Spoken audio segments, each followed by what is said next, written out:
My two brothers and I have always been inseparable since childhood.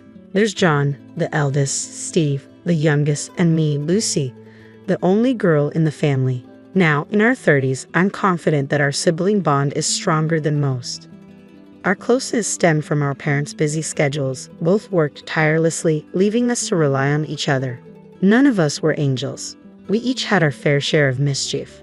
Our mother became a frequent visitor to our school, reprimanding us as needed. John, though, was notorious in our hometown for his rebellious streak. Academics were far from his priority. He preferred mischief and adventures over textbooks. Steve and I took a different path. Perhaps learning from John's escapades, we managed to steer clear of causing too much concern. Without extra tutoring or intense studying, we effortlessly landed in the top ranks of our class. Maybe we just knew how to navigate the system.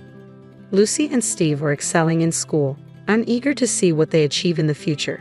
Maybe they'll take care of me someday. Being good at studying doesn't guarantee a successful future. I'll be the most successful one among our classmates. Just wait and see. Usually those who say that are the first to settle down. My money's on Steve. Even if I do succeed, I won't be taking care of you. These debates were a regular part of our conversations. John, though laid back, had a kind heart and a solid foundation. Steve approached everything with caution and responsibility. And then there was me, forging ahead without dwelling too much on the future. Together, we formed an unbeatable trio.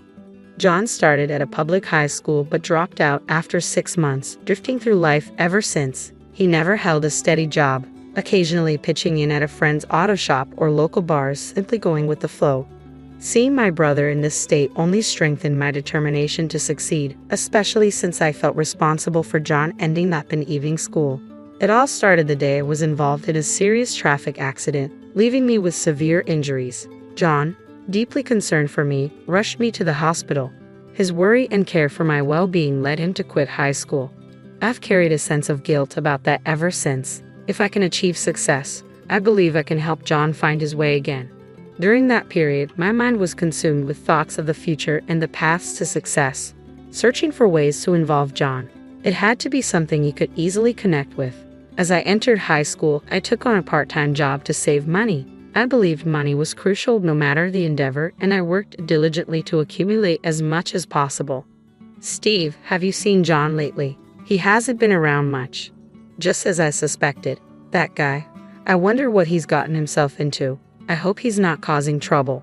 Surely, with a family waiting for him, he'd hesitate before getting involved in anything risky. Months passed without John returning home.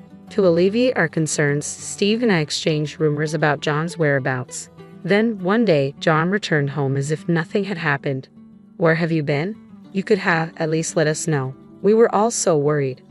I apologize. I've been caught up with my part-time job. If that's the reason, just tell us.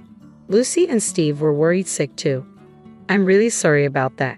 He shared that he had secured a promising job out of state, where he stayed overnight, entrusting me with almost all of his earnings for safekeeping. He urged me to combine it with my savings from the part-time job. At the time, I didn't grasp his motives, but he insisted, so I took charge of the money. However, John soon reverted to idling at home without any clear direction. While he never landed a full-time job, he occasionally took on part-time work, which seemed to satisfy our parents. After high school, I was eager to pursue a thorough study of business administration in college.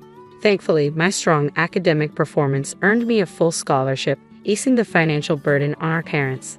This achievement also filled my brother with pride. It was during this period that John began to show signs of change. How much longer are you going to live like this? Without a full-time job, how do you expect to marry the girl you like? Well, there's actually a company that's been showing interest through a colleague, but I'm undecided. You have such an opportunity. What kind of company is it? Construction. It's the site where I've been doing part-time work for the past few months. Not sure if I see myself doing it forever. Starts early in the morning. You should take it. If you've got the chance, give it your best shot. Encouraged by my firm push, John took on the job full-time the following week. Surprisingly, it suited him better than expected. Contrary to our family's expectations, he showed up on time and without complaints. Seeing John thrive, I decided to pursue a career in architecture. I believed establishing myself in the only field my brother, without higher education, had mastered would secure his future. During vocational school, I continued working part-time and managed to save enough to buy a relatively expensive car. Living with my parents certainly helped, but I was proud of my savings. My mother, understanding my dedication to saving, quietly supported me. She packed my lunches every day, minimizing unnecessary expenses during vocational school. Her unwavering support meant the world to me. After graduating from vocational school, I joined a well-connected company to build my network, earned numerous certifications, and diligently prepared for independence while fostering relationships. Meanwhile, John remained dedicated to his job, allowing me to focus on laying the groundwork for my own business venture. Eventually, I launched my own company, but at first, I hesitated to invite John to join. Financially, I couldn't afford both of us taking a risk simultaneously, so I opted to observe for a while. I dove headfirst into work, leveraging all my prior preparations, and my carefully assembled team performed exceptionally, following my lead. We enjoyed a strong start. During this time, John moved out of our parents' home and began living independently, which made our meetings less frequent. I, too, was consumed with work and couldn't keep in touch regularly. A year into running my business, I finally extended an official offer to him. John, my company is finally stable now. I have something else to offer you. What I want to do next is expand the business further, and I need your help. Can you assist me? I don't think there's anything I can do.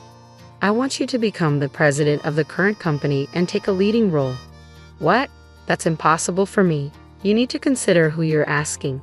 I'm asking you sincerely and with careful thought. Plus, the money you entrusted to me earlier, I used part of it as capital when I started the company. I convinced John to join me and paired him with the secretary who seemed to click well with him, ensuring he learned all the ropes of the company. Taking on the role of chairman, I focused on supporting John while laying the groundwork for our next venture. My childhood dream was to create charming and Instagram-worthy cafes that could rival any others. Excited to pursue this vision without compromise, I immersed myself in studying the restaurant industry. Around this time, my younger brother Steve embarked on his path to becoming an architect, a plan I had suggested. Steve would design buildings while John oversaw their construction. It was the perfect synergy. Naturally, I took responsibility for securing enough projects to sustain us, diligently preparing to turn this vision into reality in the near future. As John entered his second year as company president, he surprised us all by announcing his upcoming marriage. Who is she? John hasn't always had the best judgment. I'm concerned, I admitted. I'll introduce her to everyone soon, John reassured us. We look forward to meeting her.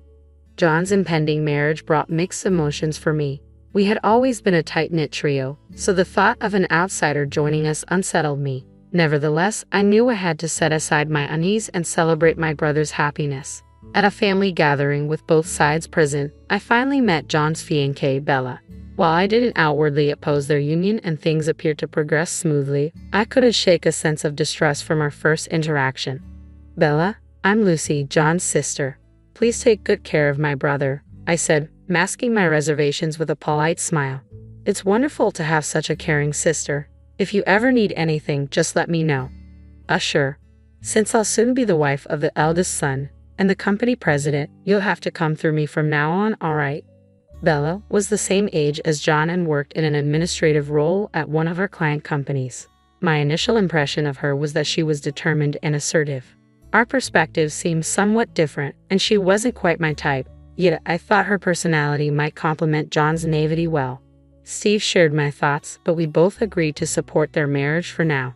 She seems a bit serious, but if John loves her, we're behind you both. Wishing you all the happiness. Thank you, Lucy. A few years ago, I couldn't have imagined marriage, let alone someone approaching me. From then on, I was constantly on the move due to the new projects we had undertaken, making my days incredibly busy. Meanwhile, John was fully occupied with wedding preparations, spurred on by Bella's desire for an early ceremony. Before we knew it, the wedding day had arrived. Since the family gathering, I hadn't seen Bella or John. John, it's been too long. I've been caught up, but today I'm here to enjoy. Good to see you. Take a moment to relax and enjoy the food and drinks. As John prepared to marry, I couldn't help but feel a pang of sadness. The three of us had always shared laughter and conversation. Before the ceremony, we managed to exchange a few laughs, and seeing John's happiness, Steve and I felt reassured. As the ceremony began, I savored a delightful meal, catching up with Steve and my parents after a long time apart. Our company's employees were seated diagonally behind our family, lively in their own conversations. It was during this chatter that the bride and groom began visiting each table in order. "John, Bella, congratulations on your special day." "Thank you, and thanks to everyone for being here." "Thank you all for coming. From now on, my husband's team is my team. I expect your continued dedication and hard work." I couldn't believe my ears. In the midst of the wedding ceremony, what was Bella saying? Unable to hold back, I responded, "Bella, the employees are strictly part of my brother's company. They aren't your employees."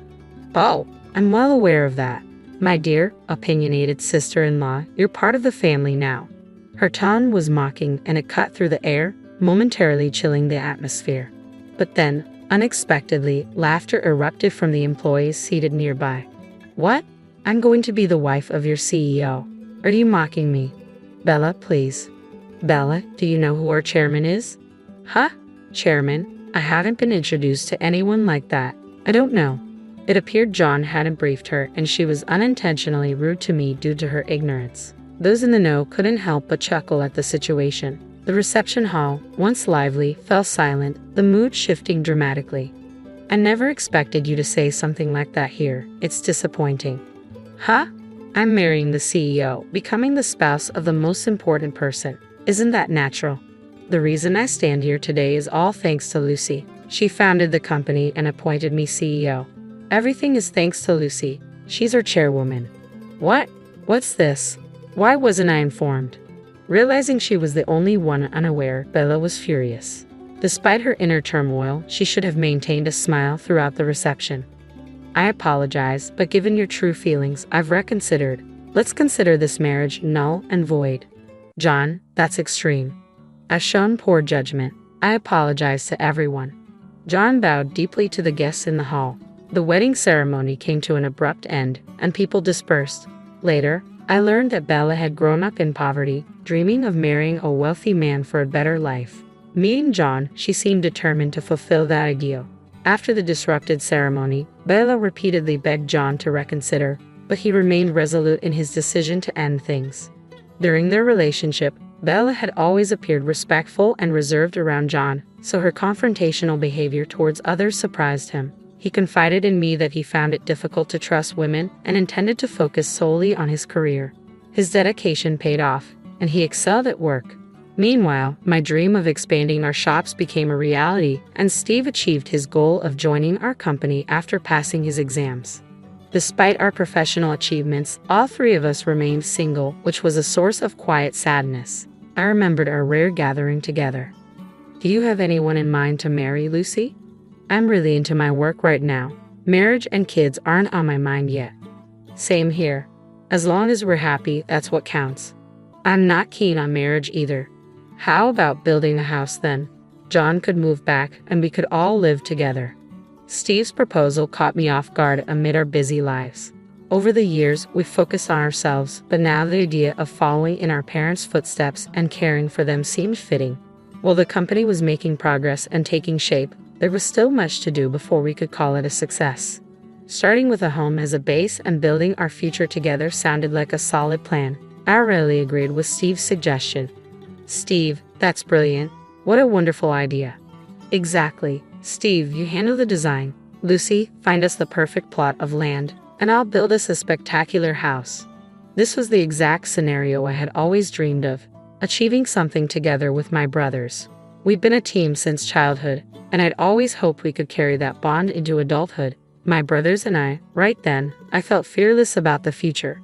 Even if I never marry or find a partner, I have strong allies by my side. With them, I'm confident I can continue pursuing what brings me joy. 7 years ago, I got married to my husband. His sister already had kids back then. But right from the start, I felt like I wasn't really part of their family. My sister-in-law made it clear that I wasn't their aunt. She even told her kids that I wasn't their aunt. Because of this, I don't feel close to them like I do with my husband's other siblings' kids, who I treat like my own nieces and nephews. I love spending time with them and being a fun aunt. I've done things like painting their rooms and taking them on trips because I like being creative and making them happy.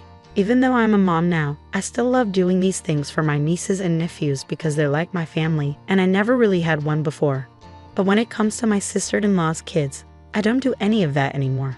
I've stopped trying to talk to them because my sister-in-law made it clear that she doesn't want me involved. I don't want to cause any drama or trouble by interacting with them since it seems like she doesn't want us to connect. Now, our kids feel jealous and left out because their cousins have cool stuff in their rooms and get to do fun things, while they don't. When my sister-in-law confronted me about it, she blamed me for making her kids feel that way. I told her it was her fault for creating a situation where I couldn't relate to her kids, and now they're the ones suffering because of it. I reminded her that she's reaping what she sowed, and her kids are the ones paying the price for it. Now she's all fired up, saying this and that. It's clear she's not happy, and honestly, I never wanted my kids to see her as their aunt anyway. The rest of the family just shakes their heads at her antics, but I know this tension isn't helping anyone. I do feel bad for her kids though. I can't help but wonder if I've made things worse. She doesn't see me as family to her kids because we're not related by blood or adoption. I don't think I'm in the wrong here, and it's frustrating to see the family dismiss her behavior. If anyone confronted me about it, I'd explain that I've always respected her role as a parent, even when she asked me to step back from being an aunt years ago. It hurt, but I understood and never crossed any boundaries. It's unfortunate that things turned out this way, but I had to respect her wishes. I didn't set these boundaries, I just followed them. When she complained to OP could have responded, "Do I know you?" But I wonder if the sister-in-law was the only daughter among the siblings. Maybe OP being the first woman to marry into the family triggered her. Over time, as the other brothers got married and had kids, she became less aggressive, but the damage was done. The only reason the sister-in-law regrets it now is because OP turned out to be a fantastic aunt to other children, and the sister-in-law's plan backfired. Actions have consequences. You followed her instructions not to get involved. It seems like the rest of the family knows she's difficult too. Everyone here seems to have their faults. You probably aren't telling the whole story about what's going on between you and your sister-in-law. But it's not fair for either of you to involve the kids. And what about your husband? Does he also ignore his niece and nephew? Why is he supporting either of you acting this way? I couldn't disagree more. The sister-in-law made the choice to exclude OP and is now causing conflict because OP respected the boundary she set around her kids. Are you suggesting OP should have ignored that boundary? I understand your concern for her kids. Sadly, they suffer because of their mom's actions. But before you try to change anything, consider how your sister-in-law will react. She might turn any contact into something negative. Keep that in mind as you decide what to do next. This situation happened 2 months ago, but he's still upset about it. I'm a 45-year-old woman. I love my oldest son, but he's almost an adult and acts like one. In our family, everyone takes turns doing chores like cooking, washing dishes, and cleaning common areas on different days. Unfortunately, my son dislikes chores and always tries to avoid them. It's been an ongoing struggle. Washing dishes is particularly troublesome. He fills the dishwasher too much, preventing the detergent from reaching the dishes, leading to them not getting clean. I interrupted him quickly and reminded him that the dishwasher sanitizes dishes. My husband supported me, saying, if he wants dinner, he'll eat from his dishes. He often promised to wash some, but I refused, reminding him that he had the chance to clean them properly the night before. I told him to eat from them as they were or skip dinner. He yelled and threatened to make his own food, but I stood firm. Eventually he gave in, reluctantly selecting the least dirty dishes and eating quietly. I felt bad seeing him so disgusted, but I was tired of the wasted time, water, and detergent. It turned out well. His dishes came out perfectly clean afterward. However, he's still angry, and I do feel guilty now. But I'm tired of his deliberate laziness causing problems for everyone else in the house. Am I wrong? You're not wrong, and I think you handled the situation well. However, I disagree with your statement that he doesn't realize his laziness screws over everyone else in the house. He knows, he just doesn't care. He's old enough to understand the consequences of his actions, and it's time he learns. This should have been addressed sooner. If he doesn't face consequences, he won't change his behavior. Instead, he learned that even when I make a mistake, my parents will have to fix it because they need to eat too. What OP did was smart because he's almost an adult, and it's time to learn how to do things properly. The fact that he suddenly knew how to do the dishes correctly overnight shows that he was capable all along but chose not to do them properly. Well done, OP. I grew up in poverty but worked harder than anyone else to achieve success in my personal, financial, and professional life. My family often had to choose between bus fare and a meal. So when I became financially successful, many people approached me for help. I helped them out of compassion and understanding, knowing how much a small gesture can mean to someone in need. However, many of those I helped started to see me as their personal ATM. I never faced this issue with people who were already financially stable. They would have been embarrassed to ask. While I don't spoil my kids, we do live comfortably in a nice house in a good neighborhood, and I expect them to work hard and excel in school. My eldest son, a teenager, got into trouble for telling a peer that he didn't want to be friends because of his financial situation. A teacher overheard and reacted strongly. Unlike that teacher, I took the time to understand the context and facts before responding. My son then began spending time with Austin. Austin would often lament about not having money to participate in activities, so my son would sometimes cover for him. Like when they went to see Top Gun and Austin couldn't afford a ticket, my son paid for him. However, things got uncomfortable when Austin began to expect my son to foot the bill regularly. The tipping point came when they went to Ihill with friends, and Austin assumed my son would pay for his meal too. While my son only ordered onion rings, Austin indulged in a full meal, dessert, and milkshake. Later, my son vented to their friends about how little money he receives from me, and yet he still has to work as a tutor, only for Austin to take advantage of his generosity. Consequently, their friends distanced themselves from Austin. A few weeks later, in class, Austin wondered why he wasn't being invited to hang out anymore. My son replied, because he's tired of covering for him. Austin responded, but I'm poor. My son sarcastically remarked, oh, so you're too poor to be friends with? Maybe I should quit school and get a job like him. This exchange prompted a call from the teacher. I clarified the context of the conversation to the teacher, as she wasn't receptive when my son tried to explain it. She labeled my son as mean and threatened detention. I informed her that I would advise my son not to serve detention for this incident and asked her what she planned to do about it. She ultimately dropped the matter. Edit. It's important to note that Austin isn't in extreme poverty. He has access to resources like last year's iPhone. He has the ability to work like other kids at their school, but chooses not to. You're not in the wrong here. Consider discussing with the head teacher the emotional toll on your son, who has been coerced into giving money repeatedly, and how the last incident bordered on theft. Your son deserves support in standing up to emotional manipulation and bullying, and he has the right to end the friendship. The teacher should have heard the whole story before jumping to conclusions. Everyone involved made mistakes here. While your son's outburst might warrant detention, it's not ideal for you to interfere with a teacher's disciplinary actions unless there's a significant issue with her approach. It might be beneficial to help your son improve how he expresses himself to avoid more serious consequences in the future. I agree, your son has the right to stand up for himself. But the way he expressed it could have been kinder. A more effective approach would have been to say something like, I don't want to be friends with someone who takes advantage of me, which addresses the real issue without targeting Austin's financial situation. Being overly confrontational with someone who feels entitled might lead to further trouble. Given the circumstances, your son's response wasn't entirely unreasonable. It was a sarcastic retort to someone making excuses for their behavior. The teacher's refusal to listen to the full story and her decision to focus on a poorly worded phrase taken out of context didn't help the situation. I know it might sound odd, but I don't think I'm in the wrong here. I just need some other perspectives on this. My brother, who dropped out of high school, recently got married to his wife, who has similar qualifications, at the young age of 19. I'm 23, just to give some context. The situation is complicated, but basically my brother's mother-in-law pushed them into getting married because she wanted a grandchild as soon as possible. Unfortunately, my own mother went along with it, which I find frustrating. Now my new sister-in-law is expecting, which confirms my suspicions. I know I might seem disrespectful, but I'm not happy about it. We're not well off financially. My dad, who used to be assertive, didn't step in to prevent this situation. Ironically, he persuaded me against attending the college I wanted because of the high tuition fees.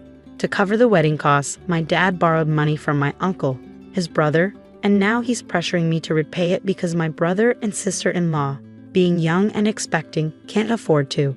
They told me they're in too much debt to get a loan from a bank, so it falls on me since I'm debt-free with savings and a job. When they brought this up, I didn't say anything. I just laughed and left. Now they're bombarding me with calls and texts asking for financial help, but I refuse to budge. It feels like we're living in completely different realities. It's not about culture or anything like that. Am I wrong for refusing to take out a loan for my family?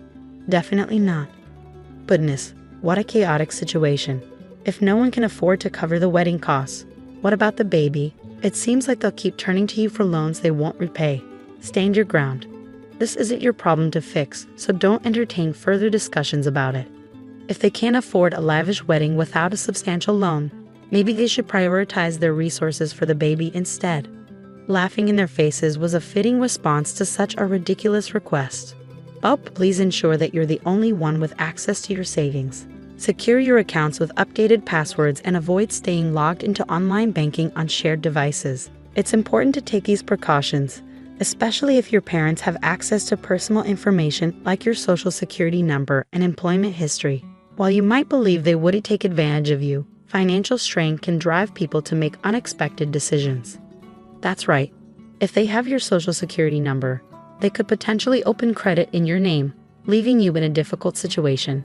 It's a quick process, but you can easily lock your credit by contacting the major reporting agencies, usually 3 of them, either by phone or online. Reversing the lock is simple when you're ready to apply for loans for things like a home, education, or a car. Their financial irresponsibility shouldn't fall on your shoulders. They need to figure out a repayment plan for your uncle on their own. Growing up, I lived with my best friend and his wife, Amanda, on I-35. While Amanda has always been a friend, I've had a closer relationship with her husband. Unfortunately, they moved out of town years ago, only returning for significant family events like funerals or weddings. A few months back, Amanda visited for her sister-in-law's bachelorette party, despite feeling uneasy about it due to her sister-in-law's mistreatment stemming from jealousy or other issues. Wanting to ease her nerves, I offered to pick her up from the airport and take her out for drinks afterward. However, I made a mistake and forgot to add it to my calendar. I had already planned a date for that night and couldn't cancel it, so I arranged for the sister-in-law's best friend to pick up Amanda and take her to the hotel. 2 days later, I met up with Amanda for drinks. She was feeling really down after her mistreatment at the bachelorette party, where everyone else seemed to ignore her. We spent a few hours chatting and drinking, and then I received a text from my girlfriend, asking me to come over to her apartment. I arranged for a mutual friend to join Amanda at the bar and keep her company before leaving. After that night, Amanda stopped communicating with me. She ignored my texts and social media messages for 3 months. Finally, I decided to ask my best friend about what was going on with his wife. He listed a series of complaints Amanda had against me, including forgetting her birthday multiple times despite Facebook reminders, which she doesn't use, and the incident at the bar where I forgot to pick her up from the airport and left her alone. I explained to my friend that I tend to be absent-minded, and they should have been aware of that by now. I also mentioned that Amanda is overly sensitive and holds onto grudges. I reminded him that I had already apologized to her for everything, so I didn't understand why she was still upset. However, my best friend became angry and is now not speaking to me either. Do you think I'm the one in the wrong here?